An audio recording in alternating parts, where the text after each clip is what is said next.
சீமானன் அவர்கள் சிபிஐ விசாரிப்பது மாநில தன்னாட்சிக்கு எதிராக இருக்குன்னு இப்ப சீமானன் ஏன் பதட்டப்படுறாருன்னு தெரியல. நம்முடைய மாண்புமிகு தமிழகத்தினுடைய முதலமைச்சர் ஐயா ஸ்டாலின் அவர்கள் எத்தனை முறை சிபிஐ வழக்கு கேட்டிருக்காரு, நான் பட்டியல் போடுற கேளுங்கண்ணா.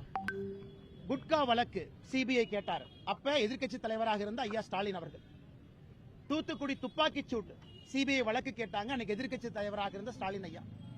மௌலிவாக்கத்துல ஒரு பில்டிங் இடிஞ்சு கீழே விழுந்த பொழுது அப்போதும் சிபிஐ விசாரணை வேண்டும் என்று எதிர்க்கட்சி தலைவராக இருந்த ஐயா ஸ்டாலின் அவங்க கேட்டாங்க. ஹைவே டெண்டர்ல ஒரு ஊழல் நடந்திருப்பதாக எதிர்க்கட்சி தலைவராக இருந்த ஐயா ஸ்டாலின் அவர்கள் சிபிஐ விசாரணை கேட்டாங்க. இதெல்லாம் எதிர்க்கட்சி தலைவராக இருந்த பொழுது சிபிஐ விசாரணை வேண்டும் வேண்டும் வேண்டும் என்று தமிழகத்தில் ஐயா ஸ்டாலின் அவர்கள் கூறியது. அப்ப அண்ணன் சீமான் அவர்கள் ஏன் கருத்து சொல்லல? அப்ப தன்னாட்சிக்கு எதிராக இல்லையா?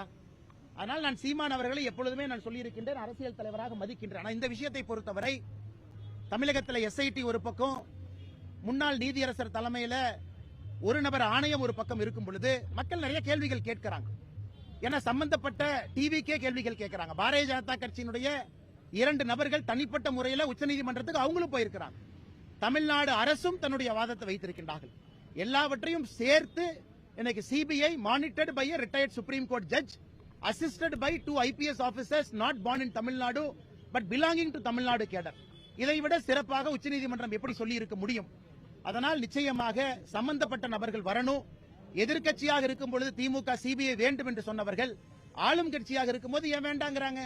இதே 2023 ஆகஸ்ட் மாசத்துல தான், ஜூலை ஆகஸ்ட்ல தான் சிபிஐக்கு கொடுத்திருக்கக்கூடிய அதிகாரத்தை வித்ட்ரா பண்ணாங்க. ஏன் வித்ட்ரா பண்ணாங்க? இதற்கு முன்பு கலைஞர் கருணாநிதி அவர்கள் இருக்கும் பொழுது அதிகாரத்தை வித்ட்ரா பண்ணலையே. அப்பெல்லாம் ஜெனரல் கன்சென்ட் இருந்துச்சுல்ல. இவங்க 2023 தானே ஜெனரல் கன்சென்ட் வித்ட்ரா பண்ணாங்க. அதன் பிறகு இதே முதலமைச்சர் அவர்கள் அஜித்குமார் மர்டர் கேஸ் சிபிஐ கொடுக்கலையா? கொடுத்தார். ஏன்? யாரோ 2 போலீஸ்காரங்க தானே மாற்றாங்க, நமக்கு என்னன்னு கொடுத்தாரு. இதே முதலமைச்சர் அவர்கள் சிபிஐக்கு ஜெனரல் கன்சென்ட் வித்ட்ரா பண்ண பிறகு அஜித்குமாரனுடைய வழக்க சிபிஐ கொடுத்தாங்க. இப்ப இதுக்கு மாத்தி பேசுறாங்க. அப்ப அஜித்குமாருக்கு ஒரு நியாயம், கரூர்ல இருக்கக்கூடிய 41 குடும்பத்திற்கு ஒரு நியாயமா? எங்களை பொறுத்தவரை அஜித்குமார் சகோதரருக்கும் நியாயம் கிடைக்கணும், கரூர்ல பாதிக்கப்பட்ட 41 குடும்பத்துக்கும் நியாயம் கிடைக்கணும். அப்ப ஒருவருக்கு சிபிஐ, மற்றொருக்கு சிபிஐ இல்லைன்னா என்னங்க நியாயம்? அதனால் இதை அரசியல் செய்வது நாங்களா, தமிழகத்தினுடைய முதலமைச்சர் ஐயா ஸ்டாலின் அவர்களா? இதை பத்திரிகை மன்றம் மூலமாக மக்கள்கிட்ட வைக்கிறோம்.